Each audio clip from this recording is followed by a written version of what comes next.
Afghanistan's government is trying to reach a peace deal that the U.S. was unable to deliver earlier this month when President Trump canceled talks with the Taliban.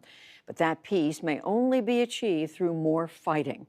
Special correspondent Jane Ferguson traveled to Ghazni province, an area caught up in the fighting, and talked to leaders in both the Afghan government and the Taliban about the way forward. The only safe way to travel to Afghanistan's Ghazni province is by air. Helicopters carried us there with top government officials into areas until recently controlled by the Taliban. Not long ago, this would have been a deadly place to land, with these fields full of Taliban fighters. Even today, it's a risky trip for Afghanistan's National Security Advisor, Dr. Hamdullah Mohib. What kind of a reception are you getting? He's here trying to reassure people that government forces are in control. They're rebuilding their lives. Their main concern is, what if this is only temporary? What if we leave and are not able to maintain what happens to them? That's because all across Afghanistan, the Taliban are launching attacks on police and government forces, and even popping up in towns and cities to audaciously grab ground momentarily. The Afghan government is keen to show off areas like this that they have just recently retaken using the elite special forces. This area of Ghazni, I'm standing now in the middle of an old police headquarters, was held by the Taliban for over 5 years. The biggest challenge will be to make sure that the government forces can hold their ground here and they don't have to keep sending in the special forces time and time again. And that threat is never far away.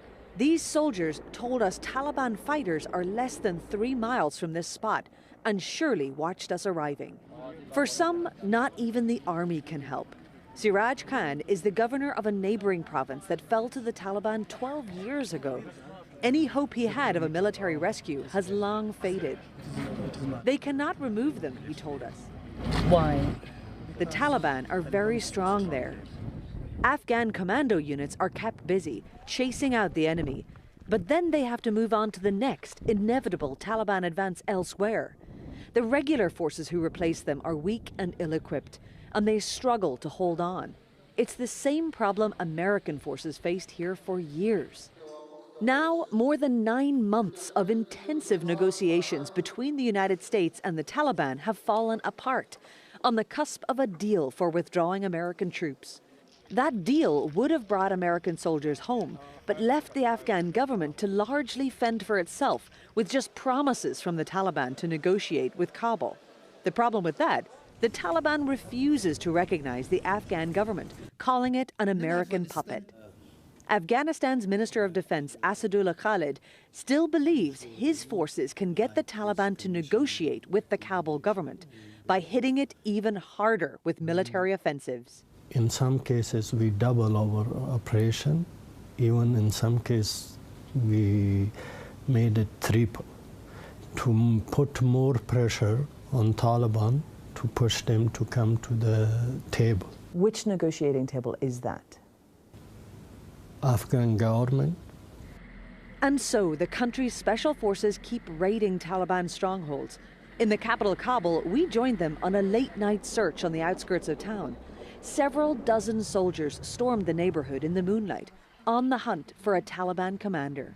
Forces are heading into the house now. With so many major attacks happening in Kabul that kill civilians, raids like this are all the more essential. This time, all they found was the man's father at home. He was questioned and let go. With few options on the table other than intensified fighting, casualty rates in this war are staggering. President Ghani announced in January that 45,000 Afghan National Defense and Security Forces, called the ANDSF, have been killed since he took office in 2014. That's around 1,000 dead every month. It is definitely not sustainable, whether it's the civilian casualties, whether it's the ANDSF casualties, or whether it's the Taliban casualties. For former Deputy Defense Minister Tamim Assay, the numbers haunted him during his time in office. I would go home and sleep well for 4 or 3 hours on a day that I would count that in every hour I don't lose 2 or 3 people. So that would be my best day. Because in every hour on average, we used to lose 1 or 2 ANDSF. And 24 hours is, we're talking about 24 people or 40 people or 48 people. If America wants to withdraw its troops from this country without leaving it in total chaos, then the Trump administration will also have to deal with Afghanistan's neighbors. Pakistan has long given safe haven and support to the Taliban across the border. And, according to Assay, Iran is increasingly helping the group too. Sometimes the Iranians have been very blunt. If they pressure us, we pressure you here. They, meaning the Americans. Yes. Any deal to end this war is a multi-dimensional minefield. When the balance of relationship between US and Russia, US and Iran, US and some other country, or even Pakistan, changes, unfortunately and sadly, we see the consequences here in Afghanistan. Even if peace in Afghanistan can be achieved, it leaves the question of what to do with the thousands of Taliban fighters. If they remain armed, peace would be fragile. Yet the likelihood of them voluntarily surrendering their weapons is very low. We would have to integrate their rank and file as well. And we're looking at these plans that we're making in these districts to utilize their fighters to secure some of these areas if we were able to. Back in Kabul, we sat down with the National Security Advisor, Dr. Mohib, in his office at the Presidential Palace. He says he is planning for all scenarios. Now we have to be very careful. We cannot integrate them into the ANDSF right away because we would be creating a Trojan horse. We have to be careful at what percentage we are able to do this and maintain the security forces' integrity. Flying up to remote Badakhshan province, we headed out to meet with this group of dozens of Taliban fighters. They had just surrendered to government forces as the front line shifted. Unbowed, their commander was confident the Americans will soon be gone. Do you think that they will leave soon? Do you think that you're winning this fight? Our representative in Qatar said whether they like it or not, the Americans will be forced to leave. Do you still view America as an enemy? All the foreigners should leave Afghanistan, whether they are from America, Canada, or anywhere else. These fighters are out of the war, at least for now.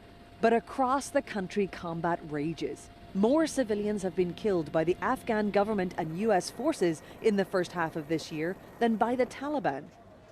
And the Taliban continue to kill and maim civilians by the dozens in suicide attacks in the capital Kabul and elsewhere. People like Shafiqullah, a tailor, injured by an explosion while on his way home from work. These people find their homes on the front line of this intractable war. With presidential elections coming up, the violence, already horrific, is intensifying. You know, Taliban are not all looking to make peace. There are certain elements within that may want to make peace, but the rest of them are looking to continue fight under other banners. They may not be under Taliban, but perhaps under ISIS, or rename and rebrand themselves in other ways and continue. For most wars to end, communities often have to choose peace over justice. Until there is an end to this conflict, Afghanistan's people will get neither. For the PBS NewsHour, I'm Jane Ferguson in Kabul, Afghanistan.